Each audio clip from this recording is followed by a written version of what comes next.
Welcome, football fans, to another edition of IDP Plus Bets. That is right, folks. I am your host, the DGen Doc. And look, it is a very, very special episode because this is it. 8 out of 8. We have hit the 8th and final NFL Division Series preview where we are giving out my favorite top 4 best player prop bets.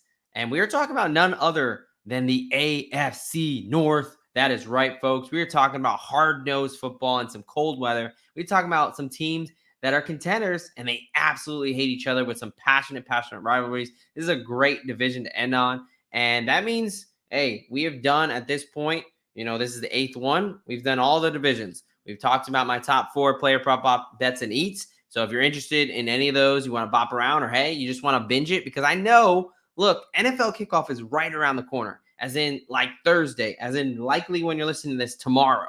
So I know you're itching for football. So we're going to get you in the football streets, and we're going to give you out one more of these division previews to get you amped and excited for football, because I hope you are just as much as I am. So let's go ahead and kick it off, and let's head over to Cincinnati to talk about one of their newer additions, and that is Mr. Zack Moss. Give me Zack Moss over 700.5 rushing yards at minus 115. Look, I know what everyone's saying. Everybody and their mama's talking about Chase Brown and how they like these new shiny toys, and people don't like the old reliable things. They want something new. They like the unknown. They just imagine things in their head, right? Well, for everyone on this Chase Brown hype train, riddle me this. If he was such a prolific and amazing player last year, why did he get barely any touches? I mean, why did he have less than 200 rushing yards? Why was he a guy that was purely just to spell Joe Mixon? He didn't show that he was going to be the guy who's just immediately going to get the ball and be an every down back. I think that's why they brought Zack Moss in. They paid him money to come over here and be the guy. I mean, he's that way on the depth chart. That's the way he's operated all offseason. So I think not only is Zack Moss the RB1 right now, I think Zack Moss is the RB1 for the entire season. I think that he is able to produce. I mean, look what he did in Indianapolis. In his first 4 games, when Jonathan Taylor was, having his fake injury contract holdout situation, he came in and he averaged over 110 rush yards a game in those first 4 weeks with Indianapolis.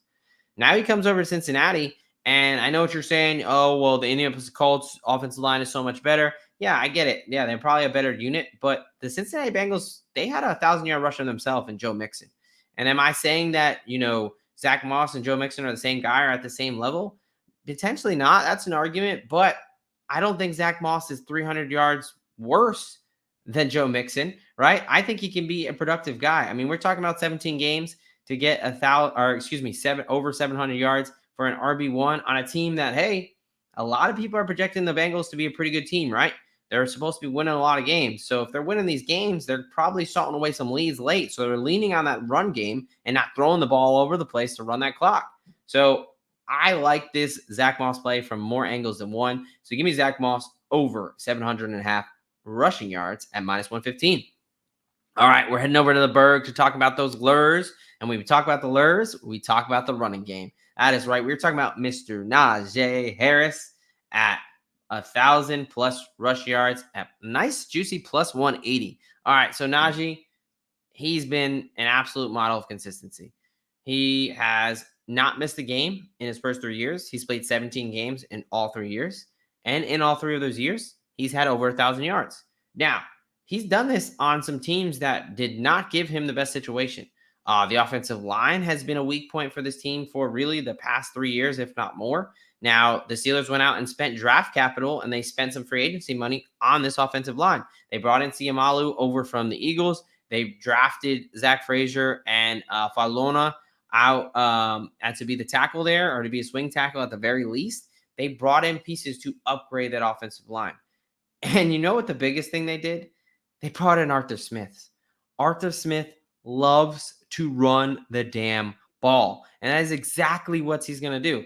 Now, this is not a direct fade of Jaylen Warren at all. I like Jaylen Warren. I like both these guys in this offense because Arthur Smith, he's shown just last year that he can have 2 backs that are productive. He took Tyler Algier and Bijan Robinson and, almost had them come up with 2,000 yards between the two of them, right? I think he can do that with Najee Harris and Jalen Warren. But I think Najee gives you that consistency piece. I think he's going to be that guy that's really going to get the volume of the carries. So that's why I'm taking him over 1,000 yards there. Really like that situation there for the Steelers because let's be honest, on the outside is George Pickens and who else? I got Van Jefferson, Scotty Miller, Calvin Austin, Roman Wilson's coming back from a high ankle sprain. So it's a situation where the Steelers, if they want to be successful, they want to run the ball and play behind that defense. So give me Najee Harris, 1,000 plus yards, rush yards, at plus 180. All right, folks, that is 2 out of 4. So we're halfway through. So you know what that means. It's time to tell you about Trophy Smack. That is right, folks. Trophy Smack, they took us all through draft season. They had us hooked up with their nice boards, their IDP expansion packs. But now it's time to start transitioning.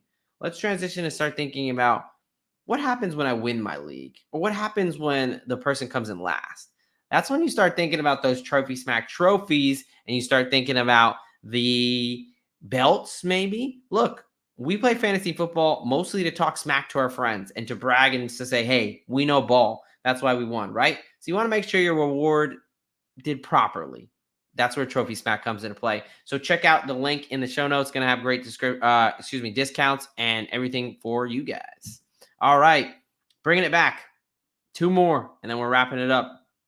We're heading down to Cleveland, and we're talking about Mr. Deshaun Watson.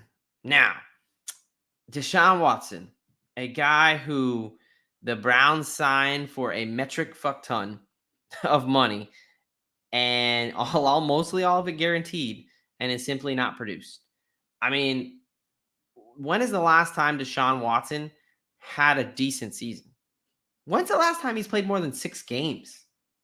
2020. Yeah. Remember that COVID thing? That's the last time that Deshaun Watson was relevant. 2020. And they're posting his number, his pass yards number at 3,300 and a half. I'm on his under all day. Give me Deshaun Watson under 3,300 pass yards and minus 135. Look, line makes no sense. I mean, I simply don't think he plays the full season. He hasn't since 2020. He's coming off a shoulder fracture injury where he already had to take some time off in the offseason due to arm soreness, very close to the season. That's concerning. You're going to be throwing the ball a ton during the season. So what happens if your arm gets sore? Is he just going to sit out a game? I think this is a guy who's struggled to stay healthy. He's struggled to be on the field, whether it's, due to misconduct or whether it's due to injury or whether it's due to just him not want to be there. I love taking this under. I think there's a lot of different ways that they can cash this. I mean, let's be honest. We saw Joe Flacco come in and the team looked better. I mean, he led them to the playoffs. The team frankly looked better. And this team also loves to run the ball. Obviously Nick Chubb is working his way back, but you have Jerome Ford, Pierre Strong, Deonta Foreman. They love to run the ball. So I do not like Deshaun Watson in any format. I don't think he finishes the season. And more importantly, I don't think he's a good quarterback. I mean, it's a shocker, but you don't get better at playing football by not playing football. And he has done a lot of not playing football in the past few years. So give me Deshaun Watson under 3,300 and a half passing yards and minus 135. All right, folks, the last one on deck, Ravens tight end, Mark Andrews. Guess who's back? Andrews is back, baby. Don't forget about it. I know he's got the buzz cut, going with a little of the shady here. Give me Mark Andrews over 800 and a half receiving yards at plus 100. Let's not forget who Lamar's number 1 target is. I know Zay Flowers came in and looked pretty nice and done some good things, but Mark Andrews is the number 1 wide receiver in Baltimore. He's the number 1 target. Before last season, when he was well on his way to this, he had 2 straight seasons of 100-plus targets. I think he's back there. I think he's going to get there in volume. And I think let's talk about the injury first. Last time we saw him, actually, he came back for the playoffs a little bit, kind of way too early. But he had a high ankle sprain with a fibular fracture, typically about a 2 to 3 month recovery timeline. He's got 9.5 months of recovery timeline since that injury. He's going to be perfectly fine, good to go from the first snap. And he's Lamar's favorite target.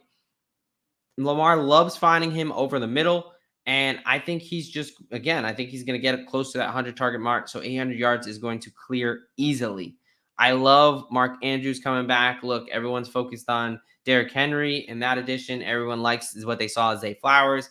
But outside of even Zay Flowers, who Nelson Aguilar, Rashad Bateman, they're supposed to take away carries. Derrick Henry's not a big threat out of the backfield, right? So even if you're going to make the Zay Flowers argument, okay, but there's still plenty of targets left over for Andrews. So I think Mark Andrews is that Ravens wide receiver number 1, and I think he's going to easily go over 800.5 receiving yards. All right, folks, let's do a quick wrap up of all the bets, and let's get out of here and get ready for NFL kickoff. So we've got Zack Moss over 700.5 rush yards at -115.